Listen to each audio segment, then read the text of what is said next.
I'm Paul Raines, CEO of GameStop, and we're here at our Expo 2013 in Las Vegas, Nevada. Now, I've heard over 5,100 people already have come to this expo. How have you seen this thing grow since last year?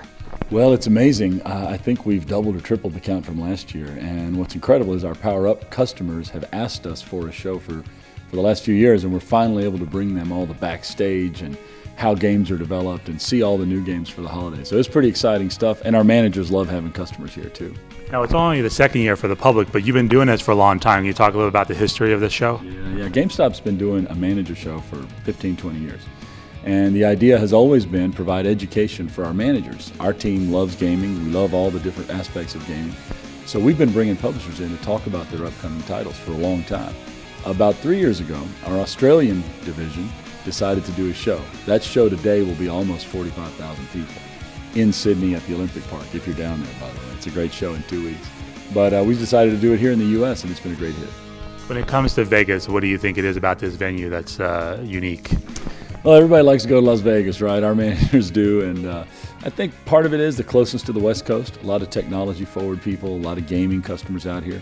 But we did it in San Antonio last year, and we had plenty of people come as well. So I think the gamers, you know, they'll find their way to our show ultimately if we can bring it a little closer to them. And next year is in Anaheim. How do you go about picking which city you're going to go to? Well, there's very few cities that can hold a GameStop conference. You consider that we have 5,000 managers here. We have to have hotels big enough, rooms big enough. We have to be able to travel there. We've also got our European and Australian and Canadian managers, some of our directors coming in. So we got to have a place that's big enough. So we chose Anaheim after a competitive process and looking at the geography of where our customers were. And we haven't been on the West Coast in a few years, so it was time. When it comes to this year, it's unique also because of the next generation of consoles. What are your thoughts about what we've seen transpire since E3 to now with the buildup of Xbox One and PS4? Well, it's exciting, right? I mean, a year ago, maybe a year and a half ago, there was rumors there'll never be another console, right? And so to be here today in August with two consoles on the horizon, it's pretty exciting stuff. And having launched the Wii U last year, it's unprecedented for us. It's been 6 or 7 years since the last console cycle, so it's exciting. And what's also exciting is the amount of new IP and hot titles coming out this holiday. So for us, you know, it's what we live for. We're into gaming, it's our thing. And so for us, it's a once every 6-7 year kind of event. Do you have any thoughts in terms of how this next generation will compare to previous generations in terms of launch and how big the industry will grow? Well, we like to let our partners talk about the size of quantities and volumes. That's there. They like to make those announcements. But we have said publicly that we think it's going to be the largest console launch in history. You know, if you look at our first to know list, the demand we see from Power Up Rewards members, people who've said they want to buy consoles, reserved them, it's going to be a very big launch. And we've never had 25 million Power Up Rewards customers in the United States that we know closely and spend a lot of time talking to and so forth. And it's going to be, we think, the biggest launch in history. When it comes to those Power Up Rewards customers, have you gotten a sense of which games are emerging as the killer apps for the two next-gen consoles?